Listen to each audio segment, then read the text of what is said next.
I'm gonna share with you the best SBA loan you should be going after. I'm gonna show you the easiest one, and I'm gonna show you the hardest one, and you'll find out that the hardest SBA loan would probably be your most leveraging one. Now, I'm telling you guys to stop for those of you that have gotten a PPP loan and you had defaulted on the loan, or you had your company dissolved, or you had your company forgiven for their PPP loan or the EIDL. You may not qualify for another SBA loan. Okay, I'm just giving you the heads up. So that being said, let's talk about the first loan. So that first loan is the SBA micro loan. Okay, and you can see here it goes up to 50,000. The average loan amount is usually about 13,000. All right, and so they usually give you up to 6 years to pay the loan back. All right, now what you can use the loan for is short-term working capital, inventory, furniture, and equipment. Now I'm gonna show you the best place to go and invest that 13 or $50,000 SBA loan. But understanding you cannot use it for real estate investing, purchasing land, or paying off existing debt. So if you have business credit cards with outstanding debts, you cannot use this micro loan for that. All right. The good part about it, you don't need a business credit score in order to get approved for this here loan. All right. And as you can see here, the credit scores that they're accepting is anywhere from 500 up to 575. So you can actually get this here loan with bad credit. Okay. And the unfortunate thing about it has to be a registered business, and they may put a lien on the business. If you need help with registering the proper type of business, because your NAICS code does matter, I can help you with that. Now, let me show you how to spend that $50,000. Now, if I was to get a SBA micro loan up to $50,000, what I would do, I would look for a wholesale liquidation company, okay? Or I would go over to Amazon or somewhere like that, and I would buy liquidation packages, and I would resell those products and stuff on Amazon, eBay, Facebook Marketplace. So even offer up, I would be selling those products and stuff, reselling those products and turning that money into a business. Now, here's the thing about it. A lot of people would just be taking that money, especially if you're selling on Facebook Marketplace as well as offer up, and because more likely it's going to be cash. Sometimes they may sell you, but at the same time, if it's cash, then what I would do, even if it wasn't, I would make sure I have a registered business, and I would put that money into my business bank account. And the reason is not only just to pay back the SBA, but also by you having income, showing that you have income coming into your business bank account. Now, the banks are going to give you loans as well. Right? So you have a lot more leveraging power to keep on growing your business. That's the reason why I would do it. Now, the next loan that I would be chasing is the SBA 7A. A lot of people are familiar with this loan. And as you can see, it goes up to $5 million. And they give you 25 years to uh, pay back a loan if you're using it for real estate, right?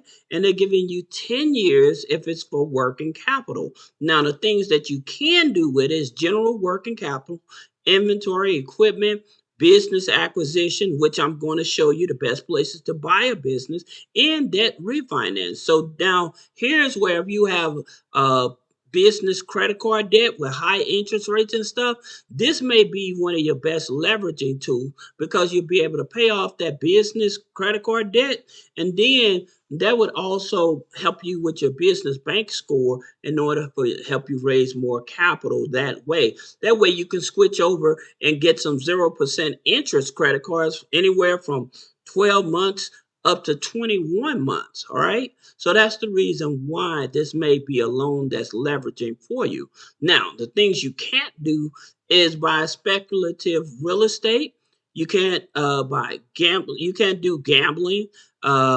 or pay off any tax liabilities, right? So you can do lobby gambling and stuff like that. However, one of the things you have to have a business credit score. Okay, and not with Dun and Bradstreet. We're not talking about a paydex score. That's meaningless when it comes to SBA. What they're looking for is your small business credit score from FICO.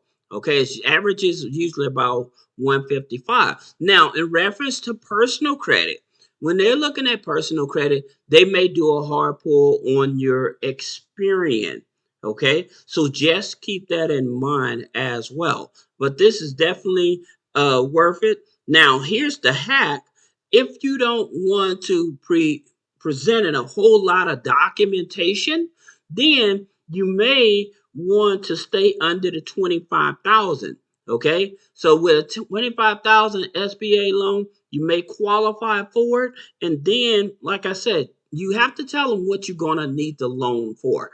So remember that. But at the same time, they said 680. I would try to go in with a 700. Now, if you need trade lines to help boost up your credit score, then we can help with that as well. Let me show you what I would do with this type of loan. All right. Now, if I was to get approved for that 7A, the SBA 7A loan, I would hop over to Biz Buy Sell and I would look for businesses here. Now, here's a secret that most people don't know. If you're buying a business from these people, what you can do, because the SBA wants at least 10% down, what you can do, you can ask the seller to carry a 5% note, or they can carry a 6% note, right?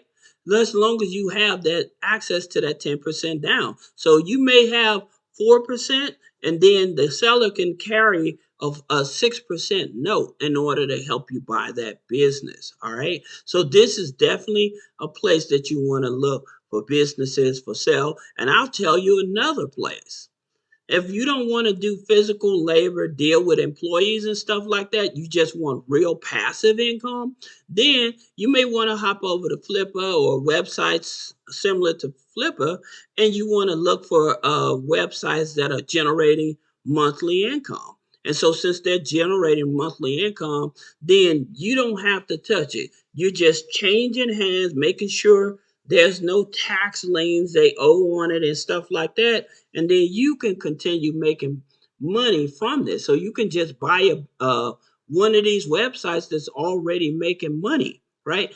And the best part about this here is that with these here websites, they definitely will pull the records to verify that this is real income coming in. So you're not taking a gamble on if you're going to possibly lose your money. So this is definitely a great way to use that 7A SBA loan. Now, for you guys that are serious about becoming real estate investors, this is one of the best loans you can get because the interest rate is much lower. It's the SBA 504 loan. Now, here's the thing about it. They go up to 5,500,000. If you're buying real estate, they give you 25 years. If you are buying heavy machinery or something like that, they're giving you 10 years, okay? So you can purchase land, commercial real estate, long-term machinery, construction, or facility modernization.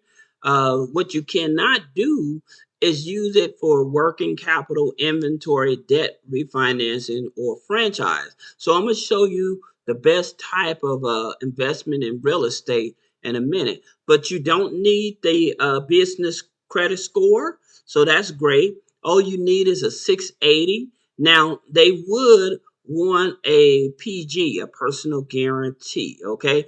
And you can actually use the collateral, the real estate or the machinery as collateral. And again, if you're buying from somebody else, they may be able to take a position and hold a portion of it to help for the down payment as well. Now, let me show you where. If you're going to be investing in real estate, commercial real estate, this is one of the best places. A lot of county and states go here and they will put their tax liens, properties, and stuff that they're selling. This is bid for assets, okay? And not only can you just bid, but you can actually buy land and property and stuff outright. So using that SBA 504 loan, you can definitely do that. You can just buy it outright. If there's um, a position where you can take to buy it, you can do it here. Now, you also can go over, this is City Feet. City Feet, they deal with a lot of commercial real estate all around the country, right? So you can look on here on their website, look at the for sale, the commercial, and then see what it is that you're able to buy. All right. So it says all types of real estate. So being able to give you an option to use that money to buy a piece of real estate. All right. So, and most of the time, remember, like with the SBA loan, they usually back up to what, 80 to 95%. But being able to buy a building and then leveraging that as collateral definitely will give you the leverage you need. All right. Now, the last one is the SBA cap line of credit. Okay, and they give up to $5,000. Repayment is usually back in 10 years. Okay, and there's a revolving line of credit. So let's just say that they gave you $1 million, right? And you used 200,000, and you was able to pay that 200,000 back. You still have access to that full $1 million. So that's the best part about it. So now, in terms of what you can do with financing seasonal inventory, payroll, accounts receivable, direct labor, material. So if you have to hire people to help with your development or a specific assignment of contracts. But this payroll, this is a big one here because a lot of people that start their business and stuff like that, they run short of money because of marketing or some, and sometimes they're not able to make payroll, right? Or you may be contracted with the government and you have employees and stuff. However, those the government, it may be late on paying you, and so you're going to need extra money, right? So being able to get access to this line of credit is definitely going to be your best leveraging. All right. So being able to have it for payroll, financing seasonal inventory and stuff like that, like during the holidays and stuff, you may have a real big rush, or you may be a fisherman or something like that, and you have just seasonal that you're able to do it. So that's the thing about it. But you can see here, you do need a small business credit score of about 155. Now, this small business credit score goes up to 300. So you need at least a minimum of 155, okay? And then a credit score between 650 to 680, all right? Then also, active accounts, so you can use your active accounts receivable. So like, say that you bought out a pharmacy, right? So you have a book of business and stuff like that, so you can take a line of credit against that book of business to make other purchases as well. All right. So I hope this video helps you. If you have any questions about business credit funding, personal credit funding, removing negative items off the credit, click the link in the description, schedule a one-on-one consultation. Thank you.